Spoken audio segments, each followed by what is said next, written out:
Hello guys, I hope you all are doing well and I'm here with my new informative video. In this video we are going to discuss how to use command prompt. What is command prompt? सबसे पहला question हमें ये आता है, what is command prompt? Command prompt एक app है जो कि विंडोज यूजर के लैपटॉप में ऑलरेडी एग्जिस्ट करता है। मतलब आपको ना ये कहीं से डाउनलोड करना है, ना कहीं से जुगाड़ लगाना है। सिंपली आपको मेरे बताए हुए स्टेप्स को फॉलो करना है और आप अपने लैपटॉप के डेटा को और किसी के लैपटॉप के डेटा को सिंपली एनालाइज कर सकते कि क्या क्या है उसके लैपटॉप पे। तो चलिए हम उस स्टेप को करते हैं। सबसे पहले आपको सर्च बार पे जाना है और वहाँ पे सर्च करना है COMMAND command PROMPT command prompt. जैसे मैंने आपको बताया ये एक ऐप है, तो यहाँ पे ये शो हो रहा है कि एक ऐप है। आपको इसको ओपन करना है। जैसे ही आप इसे ओपन करेंगे तो एक ब्लैक स्क्रीन कुछ इन्फॉर्मेशन के साथ शो होगी। ये इन्फॉर्मेशन क्या है तो देखते हैं ये इन्फॉर्मेशन क्या है। ये इन्फॉर्मेशन मेरे लैपटॉप की है। Microsoft Windows version 10.0 user name शेकटेक।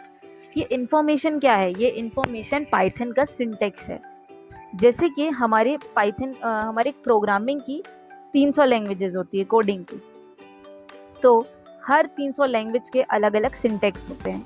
तो पाइथन का जो सिंटेक्स है वो ये है, मतलब उसकी कुछ इन्फॉर्मेशन यूजर नेम, ये जो आपको यहाँ पे शो हो रहा है। तो अब इसकी एक छोटी सी मीनिंग लेके जाओ जो यहाँ पे आपको नीचे स्लैश हो रही होगी, बट मैं आपके लिए फिर भी रीड कर दूं इसको।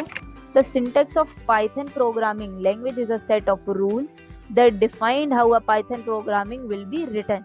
ये कुछ सेट ऑफ रूल हैं जो हमको बताते हैं कि आप अपने प्रोग्राम को कैसे रन कर सकते हैं, और अगर आप इन रूल को तोड़ोगे तो ऑब्वियसली आप अपने प्रोग्राम को रन नहीं कर पाओगे, आप अपने पाइथन को या पाइथन प्रोग्राम को रन नहीं कर पाओगे। तो आप इससे कैसे अपनी एडिशनल इंफॉर्मेशन कलेक्ट कर सकते हो, तो अब हम उसको देखते हैं। तो लेट्स स्टार्ट। अगर आपको आपकी करंट डायरेक्टरी, मतलब अगर आप अपना लैपटॉप यूज़ नहीं कर रहे हो और किसी और का लैपटॉप यूज़ कर रहे हो, तो आपको सबसे पहले उसकी CD करंट डायरेक्टरी पता करना पड़ेगा। तो उसके लिए हमें CD क्लिक करके हिट एंटर दबाना पड़ेगा, और जैसे ही हम उसे हिट एंटर करेंगे तो यहाँ पे आपका यूज़र नेम अगर आपको शो नहीं हो रहा है तो वो शो होने लगेगा। But most of the cases में वो ऑलरेडी शो होता है, बट इन केस अगर आपको शो नहीं हो रहा है तो आप ऐसा कर सकते हैं। अब जैसे ही आपको आपका करंट डायरेक्टरी बता रहा है तो आपको अपनी लिस्ट निकालना है। मतलब आपको अगर पता करना है कि आपके लैपटॉप में कौन कौन सी फाइल रन कर रही हैं इस पॉइंट पे, तो आप उसको पता लगाने के लिए क्या करेंगे, DIR लिख के एंटर क्लिक करना है। और जैसे ही आप इसको क्लिक करेंगे आपके सामने आपके लैपटॉप की, या आप जिसका भी लैपटॉप शो रहा है उसकी पूरी फाइल ओपन हो जाएंगी। उसके लैपटॉप में जितनी भी फाइल रन कर रही हैं वो एक ही बार में आपको यहाँ पे शो हो जाएंगी। जैसे मेरे लैपटॉप में इतनी सारी फाइल हैं, Python, music, Java, download, documents, डेटॉक्स, एनाकोंडा, 3D ऑब्जेक्ट, बहुत सारी चीज़ें हैं, तो यहाँ पे ये शो हो रही हैं। अगर आपको पर्सनली एक फाइल की इंफॉर्मेशन निकालना है तो आपको क्लिक करना है DIR और उसके बाद थोड़ा स्पेस देके उस फाइल को, जैसे मुझे निकालना है नंबर की इंफॉर्मेशन, NUMBER नंबर, और फिर उसके बाद मुझे एंटर को प्रेस करना है।